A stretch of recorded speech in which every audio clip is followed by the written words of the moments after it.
এক নম্বর দূরবর্তী সতর্ক সংকেত। এর অর্থ বঙ্গোপসাগরের কোনো একটা অঞ্চলে ঝোড়ো হাওয়া বইছে এবং সেখানে ঝড় সৃষ্টি হতে পারে। ২ নম্বর দূরবর্তী হুঁশিয়ারি সংকেত। সমুদ্রে ঘূর্ণিঝড় সৃষ্টি হয়েছে। ৩ নম্বর স্থানীয় সতর্ক সংকেত। এর অর্থ বন্দর দমকা হওয়ার সম্মুখীন, ২টি লাল পতাকা। ৪ নম্বর হুঁশিয়ারি সংকেত। এর অর্থ বন্দর ঝড়ের সম্মুখীন হচ্ছে, তবে বিপদের আশঙ্কা এমন নয় যে চরম নিরাপত্তা ব্যবস্থা গ্রহণ করতে হবে। ৫ নম্বর বিপদ সংকেত। এর অর্থ হচ্ছে অল্প বা মাঝারি ধরনের ঘূর্ণিঝড়ের কারণে বন্দরের আবহাওয়া দুর্যোগপূর্ণ থাকবে এবং ঝড়টি চট্টগ্রাম বন্দরের দক্ষিণ দিক দিয়ে উপকূল অতিক্রম করতে পারে, মংলা বন্দরের বেলায় পূর্ব দিক দিয়ে। ৬ নম্বর বিপদ সংকেত।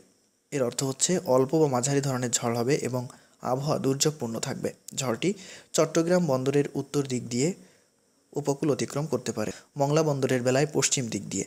৭ নম্বর বিপদ সংকেত। এর অর্থ অল্প অথবা মাঝারি ধরনের ঘূর্ণিঝড় হবে এবং এজন্য আবহাওয়া দুর্যোগপূর্ণ থাকবে। ঘূর্ণিঝড়টি সমুদ্র বন্দরের খুব কাছ দিয়ে অথবা উপর দিয়ে উপকূল অতিক্রম করতে পারে, ৩টি লাল পতাকা। ৮ নম্বর মহাবিপদ সংকেত। এর অর্থ প্রচণ্ড ঘূর্ণিঝড় হবে এবং বন্দরের আবহাওয়া খুবই দুর্যোগপূর্ণ থাকবে। ঝড়টি চট্টগ্রাম বন্দরের দক্ষিণ দিক দিয়ে উপকূল অতিক্রম করতে পারে, মংলা বন্দরের বেলায় পূর্ব দিক দিয়ে। ৯ নম্বর মহাবিপদ সংকেত। এর অর্থ প্রচণ্ড ঘূর্ণিঝড়ের প্রভাবে বন্দরের আবহাওয়া দুর্যোগপূর্ণ থাকবে। ঘূর্ণিঝড়টি চট্টগ্রাম বন্দরের উত্তর দিক দিয়ে উপকূল অতিক্রম করার আশঙ্কা রয়েছে, মংলা বন্দরের বেলায় পশ্চিম দিক দিয়ে। ১০ নম্বর মহাবিপদ সংকেত।